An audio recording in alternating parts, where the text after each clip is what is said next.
कि चौधरियों सुन लो और गांव के साहूकारों, गरीबों की गुर्बत का फ़ायदा उठाने वालों, मजबूरों की मजबूरी का फ़ायदा उठाने वालों, बचोगे नहीं क़यामत के दिन।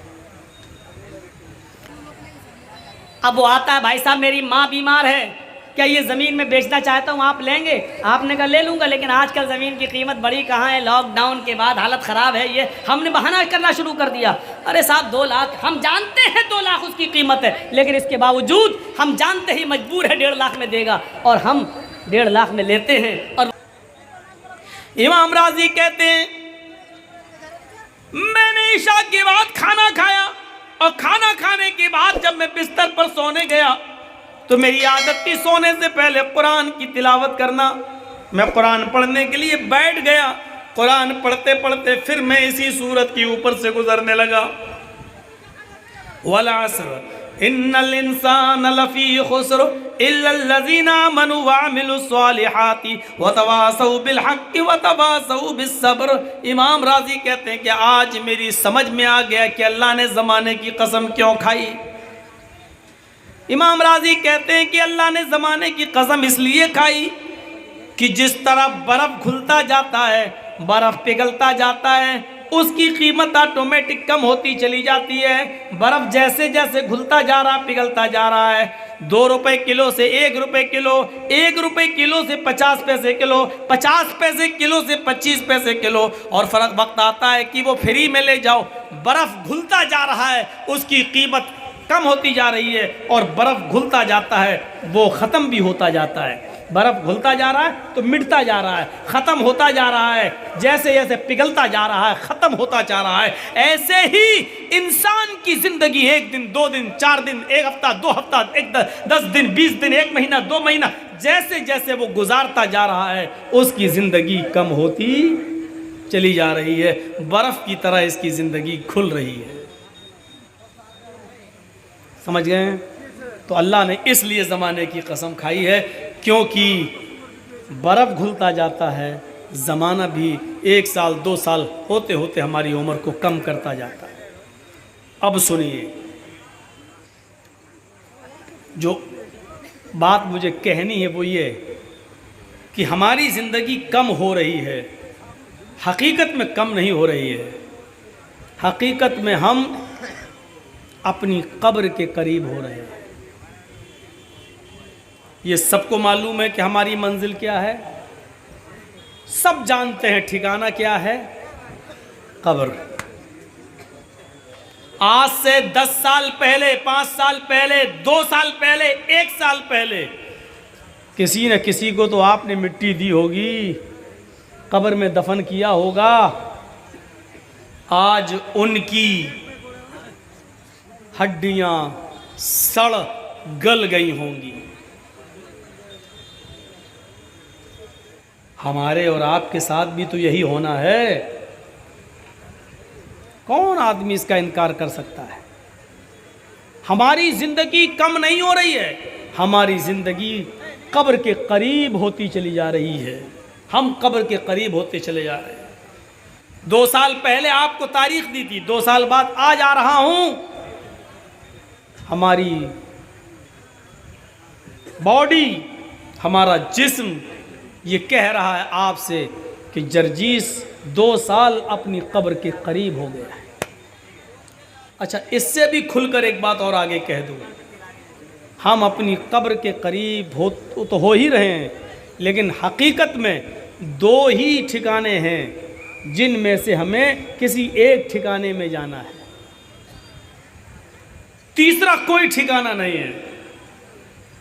2 ही ठिकाने हैं, जन्नत, दूसरा जहन्नम।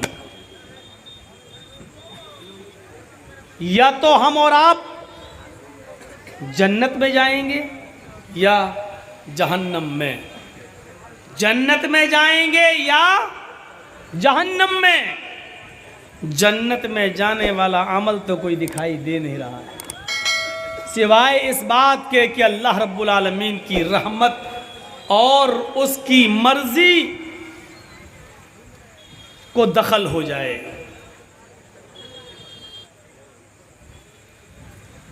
वरना कोई अमल दिखाई नहीं दे रहा। और उसका हल्का सा नमूना आप इस जलसे में भी देख सकते हैं।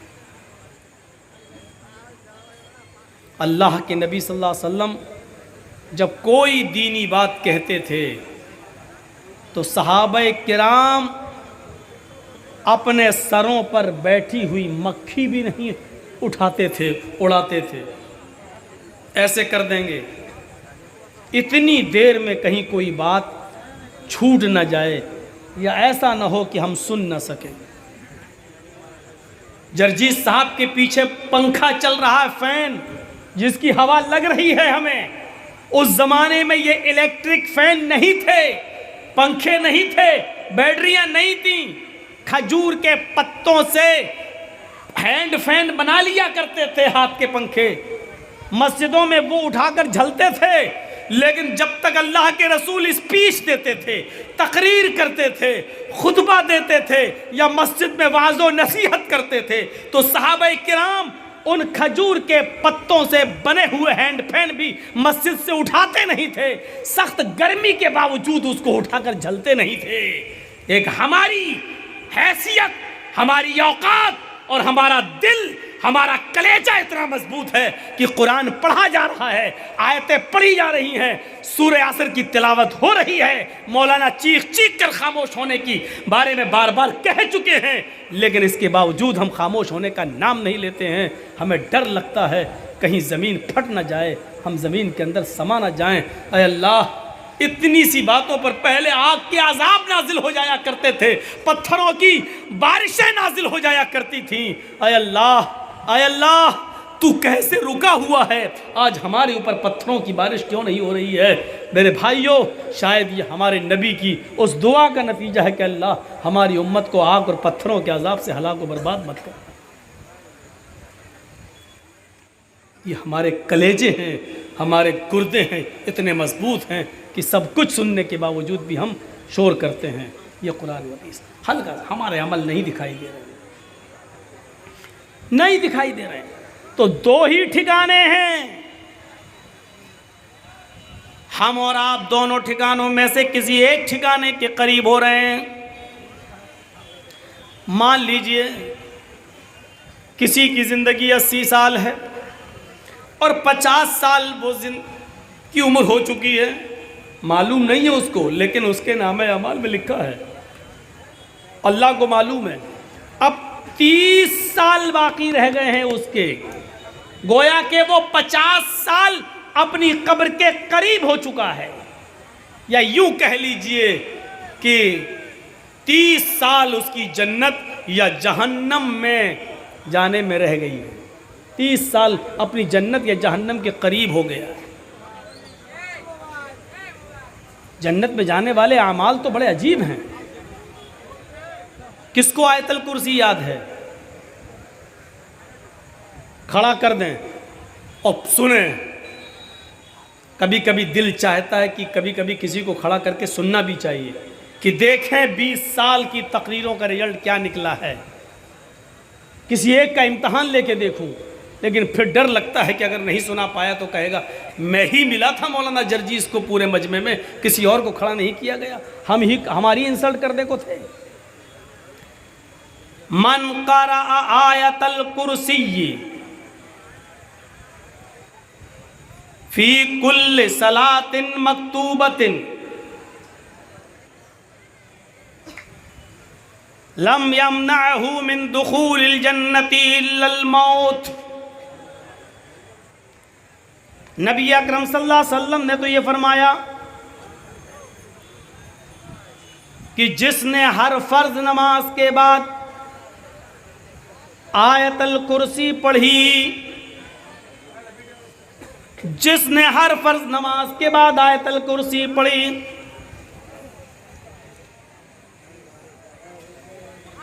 याद रखना हर फर्ज नमाज के बाद आयतल कुर्सी। अब याद है कि नहीं है? नहीं है तो करो।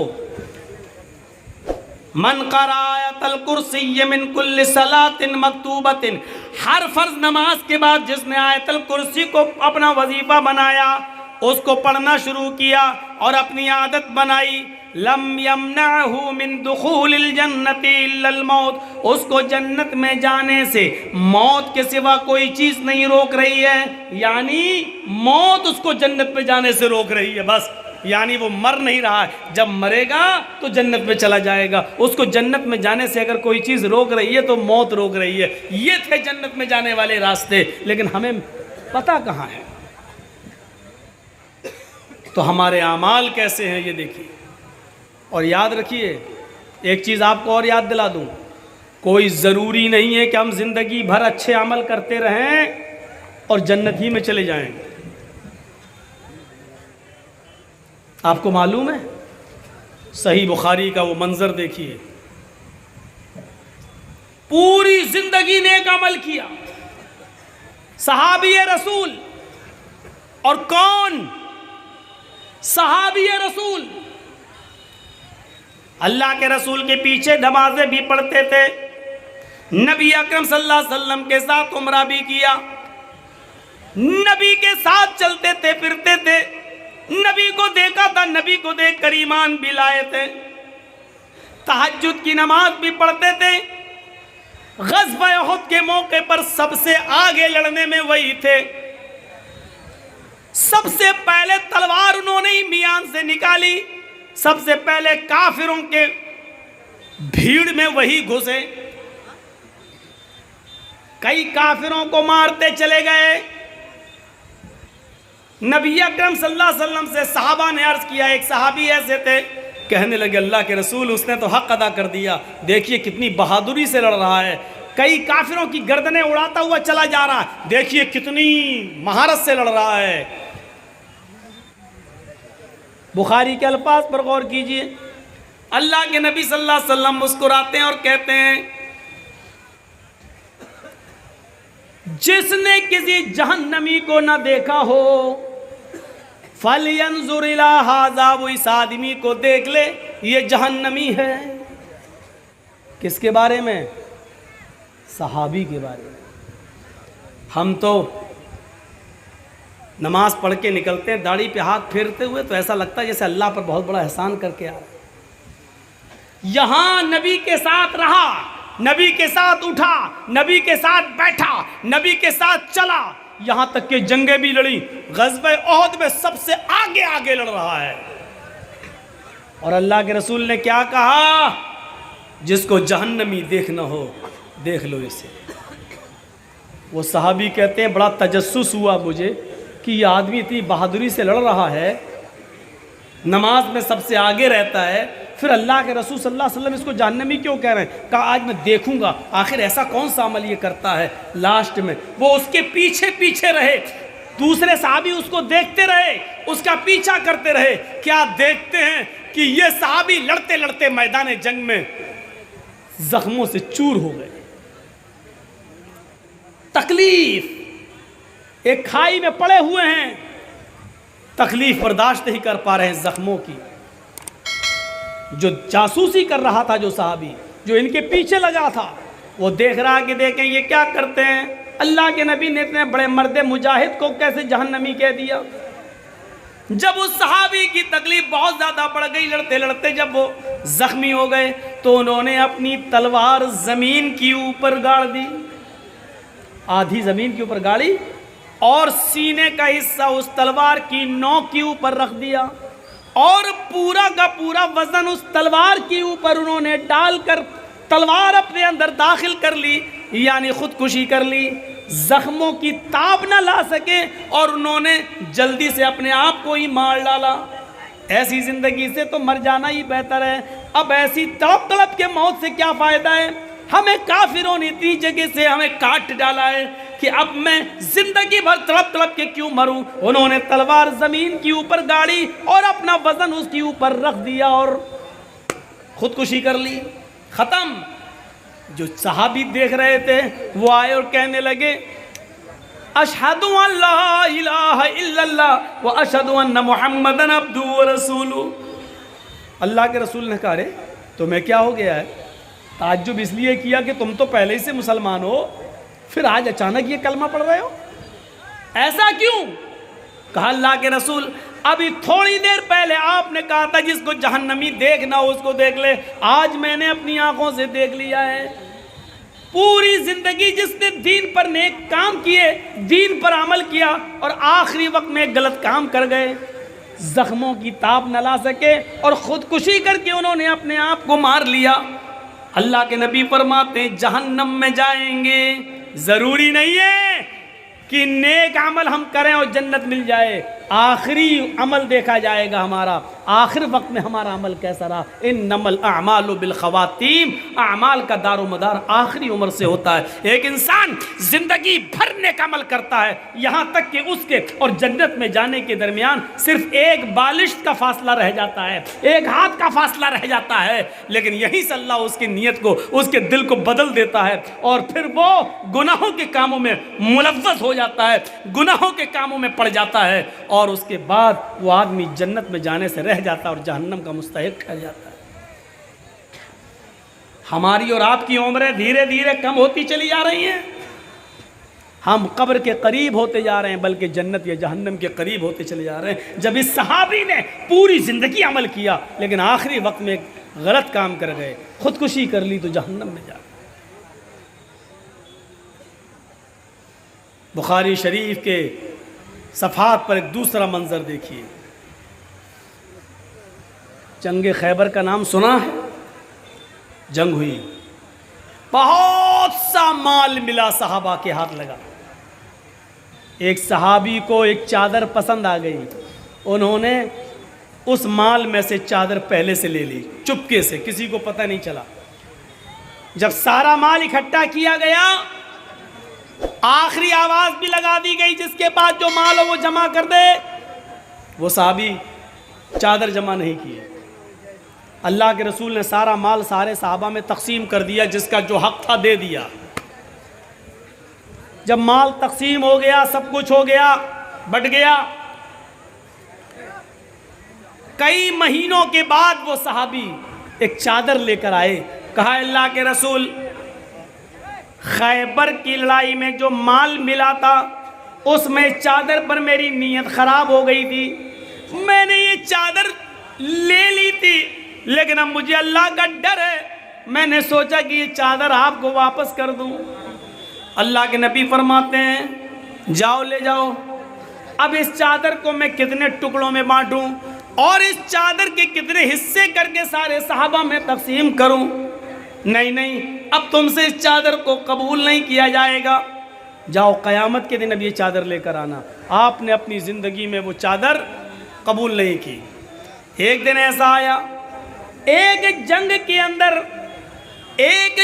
अंदर ये सहाबी शहीद कर दिए गए, कत्ल कर दिए गए।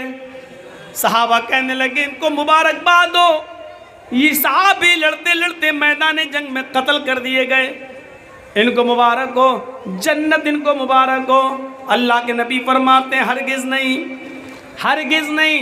गौर करो, पांचों वक्त नमाजी हैं, तहज्जुद गुजार हैं, फजर की नमाज भी कभी जमात नहीं छूटती है, तकबीर ऊला भी फौत नहीं होती है, चादर पेश भी कर दी लेकिन नबी अकरम ने नहीं ली, इसके बावजूद नमाज और रोज़े में इन्होंने कमी नहीं की। जंगें लड़ते रहे, बराबर अल्लाह के नबी के साथ जंग में शरीक होते रहे, यहाँ तक कि एक जंग में शहीद भी कर दिए जाते हैं। लेकिन अल्लाह के नबी कहते हैं, सहाबा ने कहा इनके लिए खुशखबरी हो, अल्लाह के नबी फरमाते हैं नहीं, इनके लिए खुशखबरी कैसे हो सकती है? इन्न शमलत अल्लती अखज़हा यौम खैबर ला तश्तइलु अलैहि नारा। यह है बुखारी शरीफ की हदीस के अल्फाज। अल्लाह के नबी फरमाते हैं एक चादर जो तकसीम होने से पहले इन्होंने ले ली, एक चादर जिन्होंने चुरा ली, एक चादर जिन्होंने छुपा ली, वो चादर जो तकसीम नहीं हो सकी साहबा में, वो एक चादर इस सहाबी के ऊपर जहन्नम का अंगारा बनकर भड़क रही है। ला तश्तइलु अलैहि नारा, वो चादर इनके ऊपर जहन्नम की आग बनकर भड़क रही है। यानी उस चोरी की सज़ा, उस अमानत में खयानत की सज़ा इनको जहन्नम में पहले भुगतना पड़ेगी। एक चादर और वो भी सहाबी रसूल।